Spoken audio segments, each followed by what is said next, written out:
Someone asked me for a favor last month that I genuinely didn't have time for. I said yes anyway.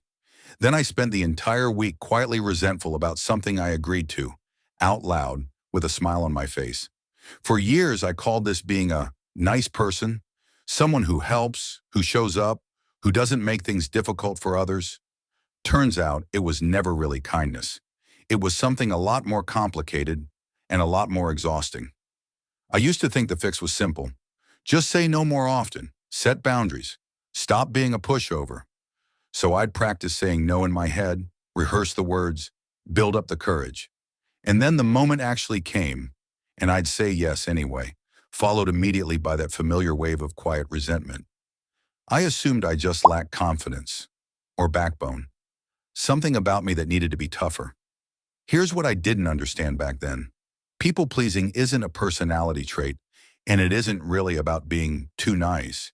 It's a learned safety behavior, a way of keeping the peace, avoiding conflict, and staying likable.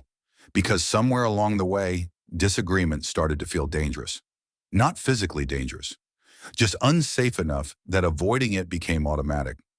Saying yes was never really about the favor. It was about avoiding the discomfort of someone being disappointed in me. The shift didn't happen when I got better at saying no. It happened when I stopped treating other people's disappointment as an emergency. I used to believe that if someone was upset with my answer, I had done something wrong. So I started asking a different question. Not, will this make them unhappy? But is their being unhappy actually my responsibility to prevent? Almost every time the answer was no. People can be disappointed and still be fine.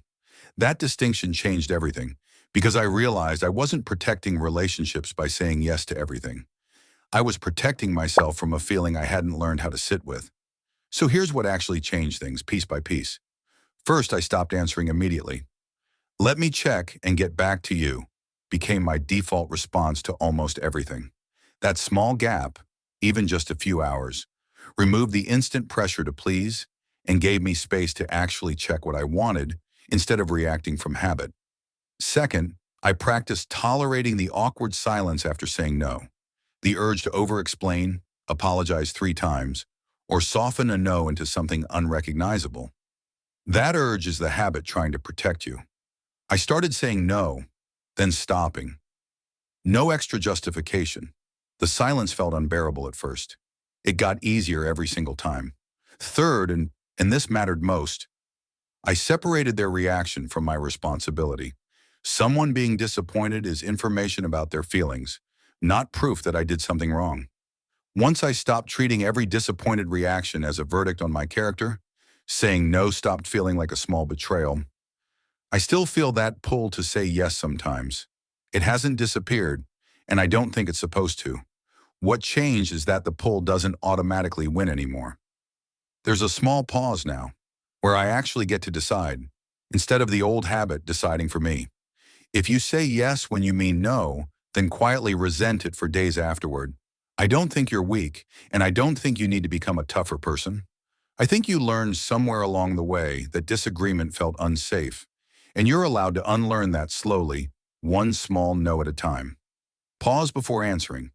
Let the silence after no sit there. And remember, where their disappointment isn't automatically your fault.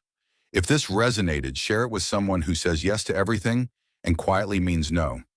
And if you want more of this, real talk, small changes, no guilt trips, I'll see you in the next one.